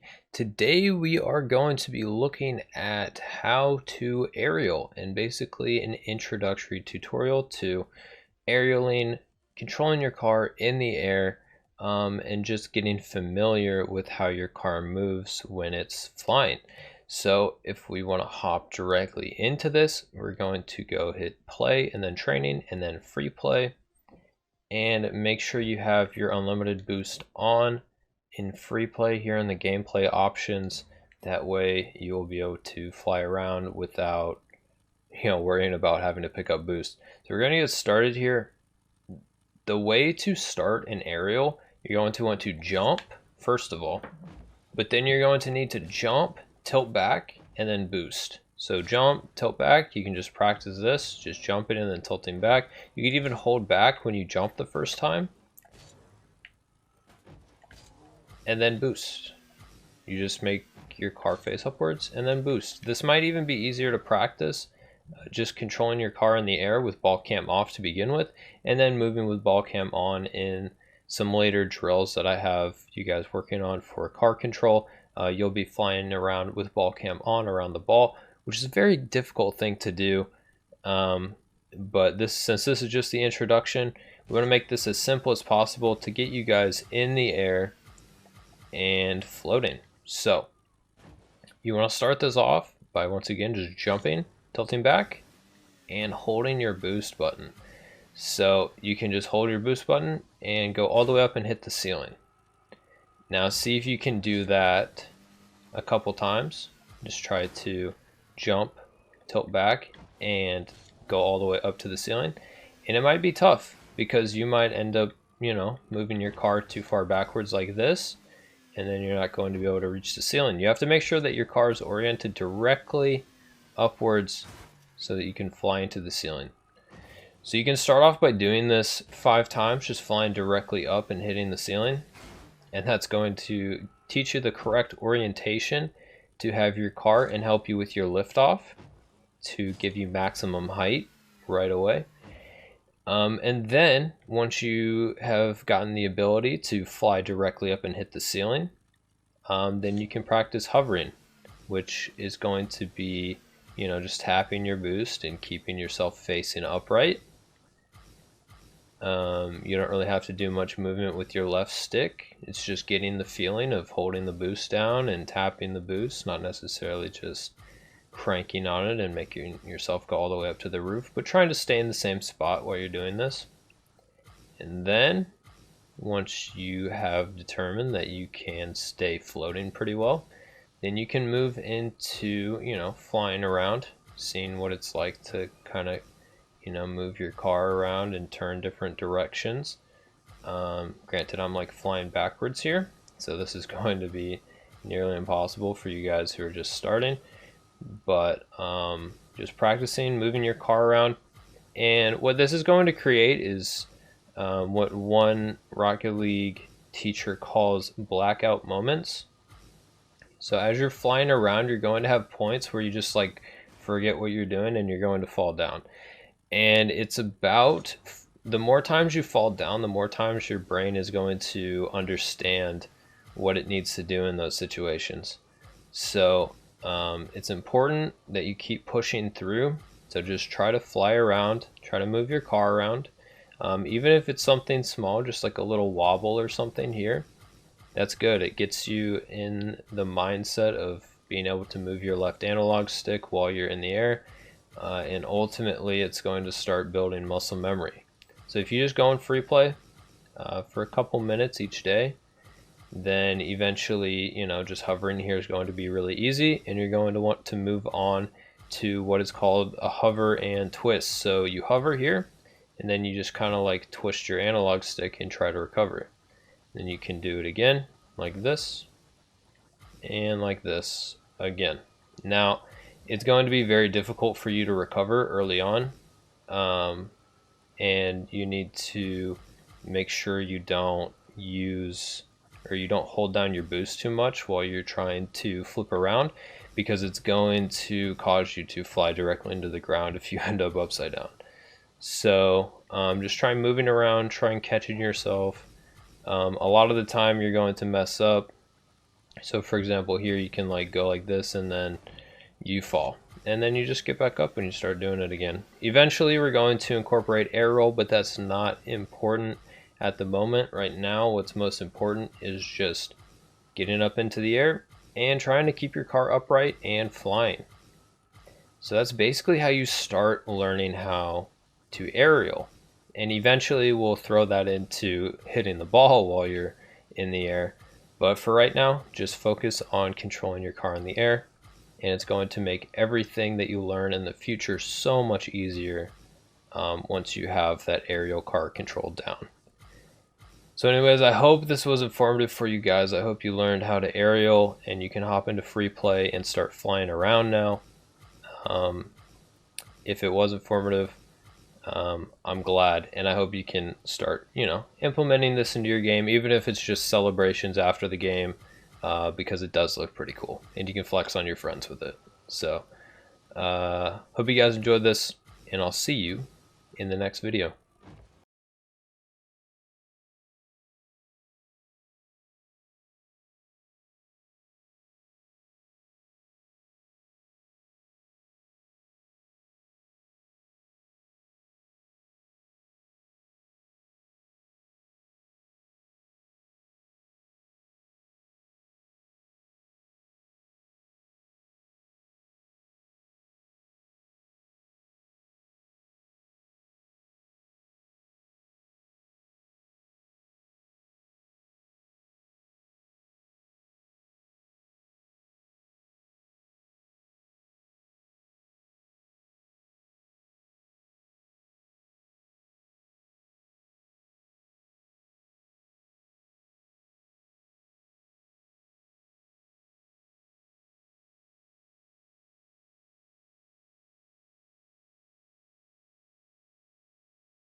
Hello everyone, and welcome back to the complete guide to Rocket League. In this video we are going to be looking at shadow defense, what it is and how to do it correctly.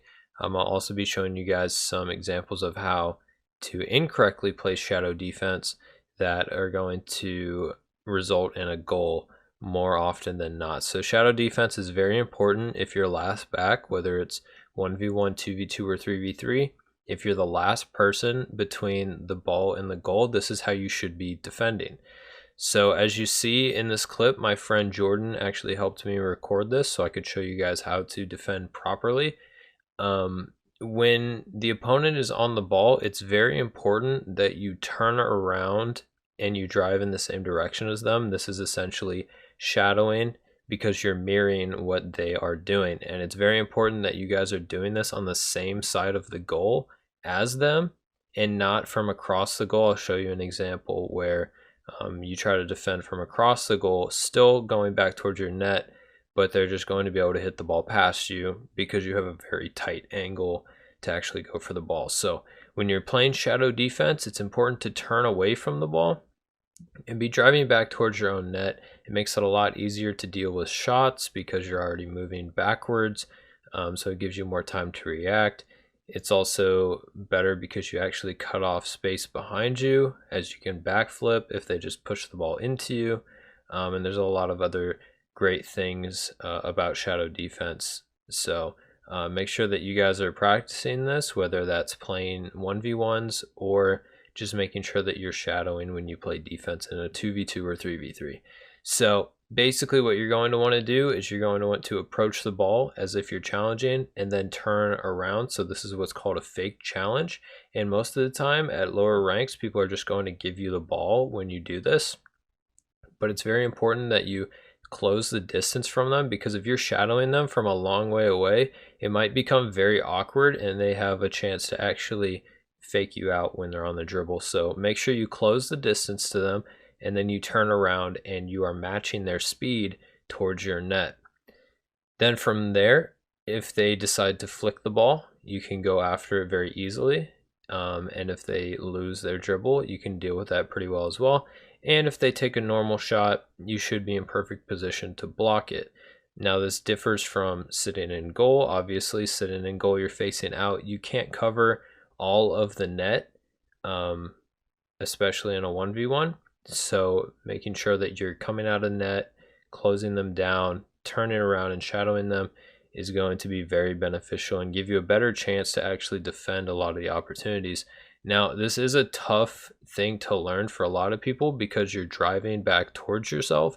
So you're not used to your car basically being inverted when you're driving. So make sure that you're practicing this. I'll put a couple training packs up on the screen that I like to use for shadow defense type training.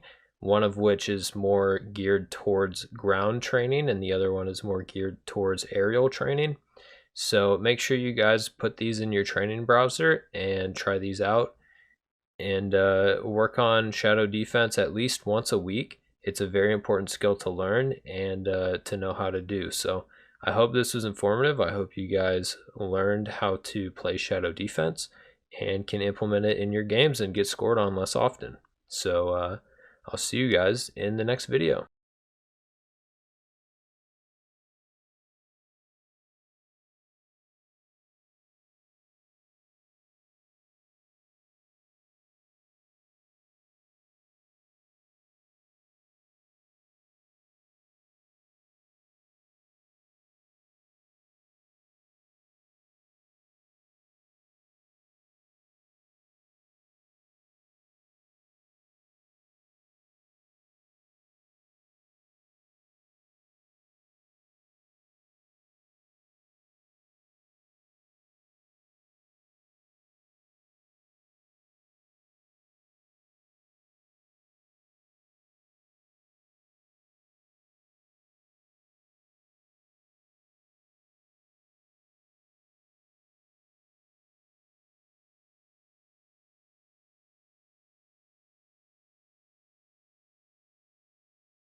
Hello everyone and welcome back to your complete guide to Rocket League.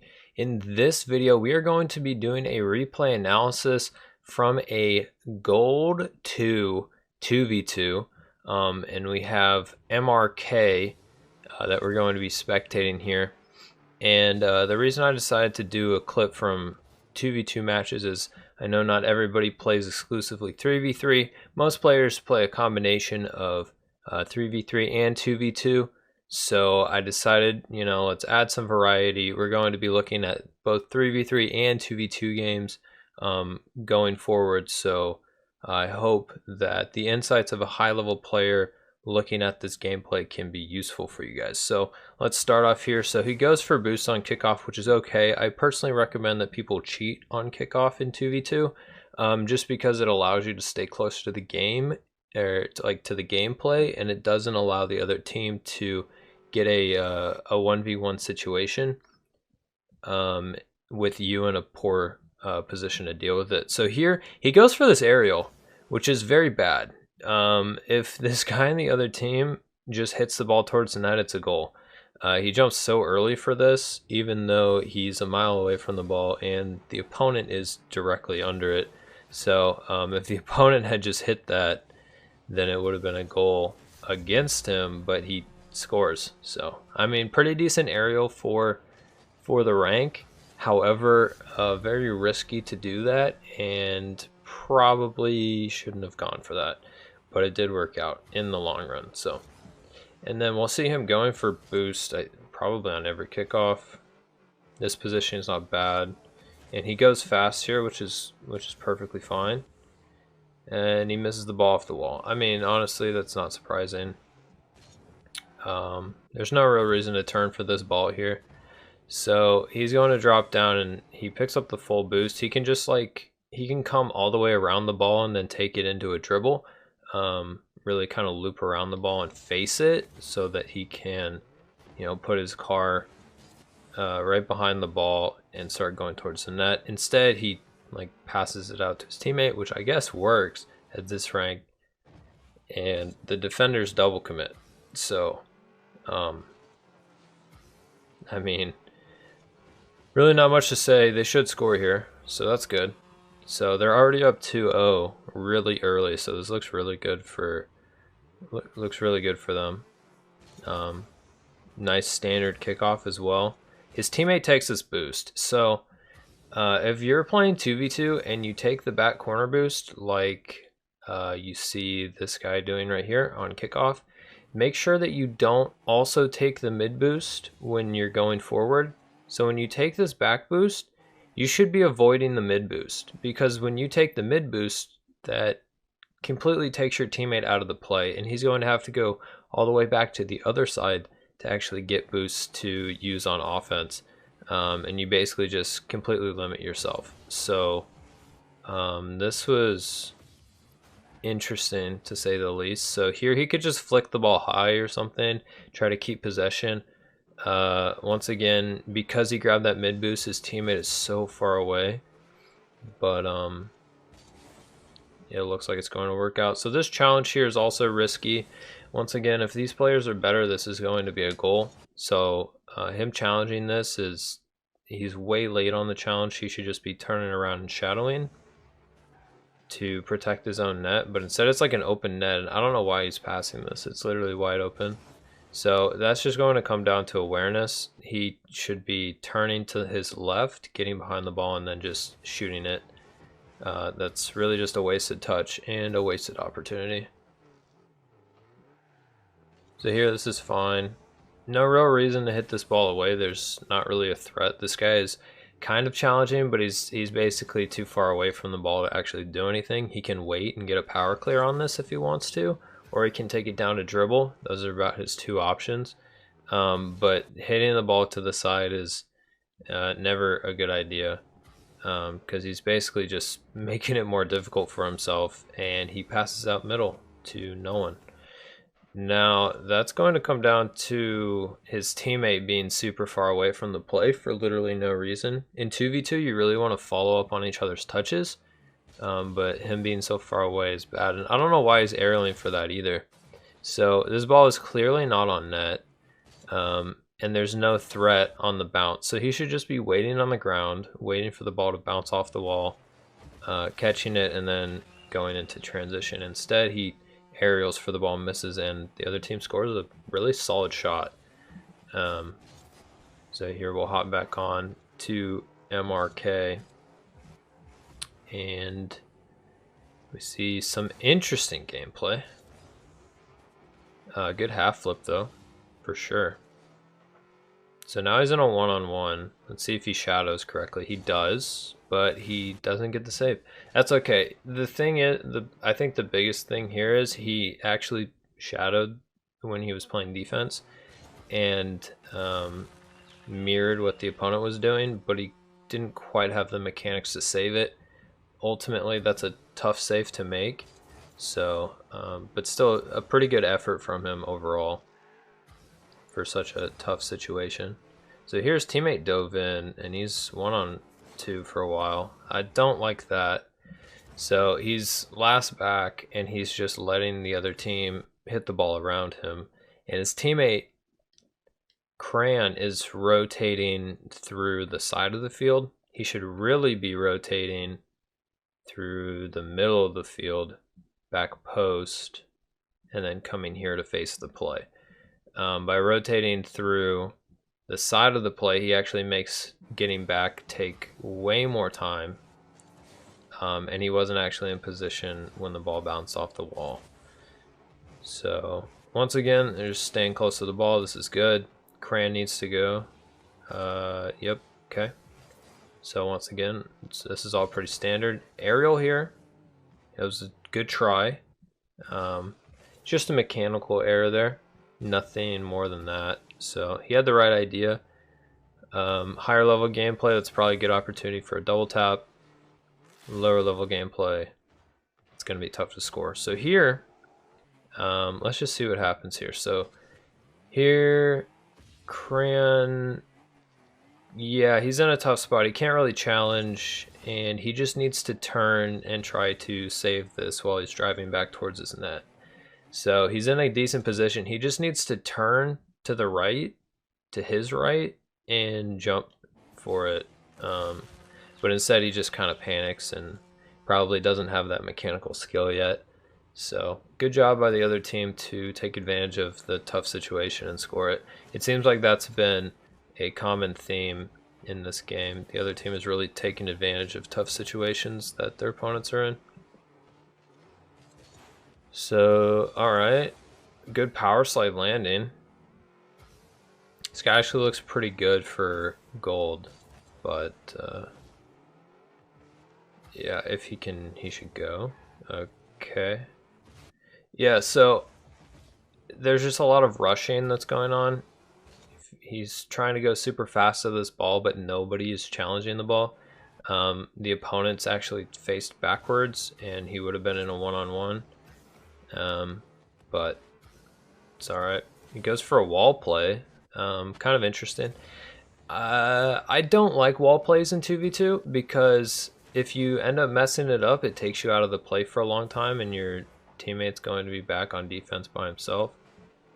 But it works out. I mean, wow, this guy's popping off, and he misses the save. So once again, I think this is just a case of not being familiar or being comfortable with shadowing on defense. This shot is not hard to save. It's not really even a shot. He should be turning into this already and flipping into it. But instead he just waits way too long and gets scored on. So if he just turns a little bit quicker and actually dives in at the ball, he's going to be much better off than continuing to try to shadow like 2 inches in front of his net. So we've seen interesting kickoff and then aerial attempt, which I would assume is fairly standard for gold gameplay. Now here they just double commit, which is very bad. There's no reason for MRK to come in here super fast at the ball with his teammate on the ball already. He should just be leaving it for his teammate to get a 50-50 on the defender. But instead he just dives in and they leave themselves in a very bad position. Luckily got the save. And yeah, here he just slowly pushes it up the field, tries to set up a dribble. It was a good try. He rotates behind his teammate, which is perfect. He's back post. This is the best rotation I've seen from him so far. That's good. Goes up the wall. Perfect. That's fine. Not really any threat there. Crayon just hits the ball away instead of controlling the ball. So here, Crayon is going to need to control that ball a little bit better, take down a dribble, maybe even pass it middle to MRK here. And that's going to give them a better opportunity to actually convert it into something on offense. But here we see MRK once again in a 1v1, 1v2. Good help from Crayons. And yeah, I think he's just trying to go too fast here. Once again, there's no threat. He doesn't have to really go fast for this or turn fast. He can just take his time, come around the ball, put himself behind the ball, pushing it directly at the other team's goal. Either go for a dribble or go for like a bounce play or a power clear. But his position on defense has been pretty good overall, besides rushing a lot of things and then not challenging when he's shadowing. But his gameplay is pretty solid. He just needs to hit the ball more consistently, and he'll rank up pretty easily. And there's an own goal from Orange. So Crayon does a good job getting a powerful shot on that, and it wasn't necessarily on net, but it made the opponent panic. So very good job there. So we see another kickoff. This is a good kickoff. He should just be leaving this for his teammate though. Good attempt on the dribble, not bad. It was a really good try. He was pretty close. But so typically what you're going to see is, yeah, so this guy's cheating on kickoff. So MRK should just be leaving this for his teammate because his teammate has boost, whereas MRK does not have boost. This gives him the opportunity to go for the mid boost while his teammate goes for a 1v1 play. But instead he's on the ball with no boost, which makes it very difficult to actually get a good flick on the ball. And then his teammate gets caught out diving in while he's last back. So this whole scenario stemmed from MRK staying on the ball when he had no boost instead of just letting his teammate take the ball. So on kickoff, if you end up killing the ball on kickoff and the ball doesn't really go anywhere, make sure you stay in front if somebody on the other team is challenging the ball. But if you know your teammate's going to be coming from behind you, just leave it for them because they're going to be in a better position than you are to actually score from the opportunity. Instead, it makes it a really awkward situation for Crayons, and he challenges when he was last back, and it looks like they forfeited here. So decent game overall, I would say. The biggest takeaways were to play a little bit slower. It looked like they were just trying to rush things for no reason, and they need to be a little bit more patient when it comes to setting up their offense. But overall, not too much to complain about. The Shadow defense was pretty decent. However, they didn't really know when to challenge. So I think with more time and more experience, they'll increase their game sense and hopefully better understand those situations and when they need to challenge. So big takeaways, if you're in gold or around this rank, it looks like the biggest factor that you guys can benefit from is to just slow down and take your time in transition and then try to set something up on offense. There wasn't a lot going on in terms of actually pressuring on offense. It was a lot of just hitting the ball back and forth without much possession. So trying to push the ball up the wall, maybe trying to hit the ball hard off the backboard for your teammate, and yeah, trying to set up dribble plays. And that's pretty much it. So I hope you guys learned something from my analysis of this gameplay, and I hope you can implement some of the things I talked about into your own games. And I will see you in the next video.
Hello everyone and welcome back to your complete guide to Rocket League. In this episode we are going to be learning how to do the half flip, which is the most efficient way to do a 180 turn.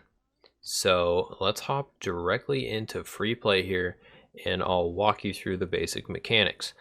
So the half flip is basically doing a 180-degree turn, but through flipping. So you go from facing forward to facing backwards instantly. So say the ball goes over your head, you can easily do a half flip and be going back on defense. In the same way, if you get a good clear on defense, you can half flip and go on offense.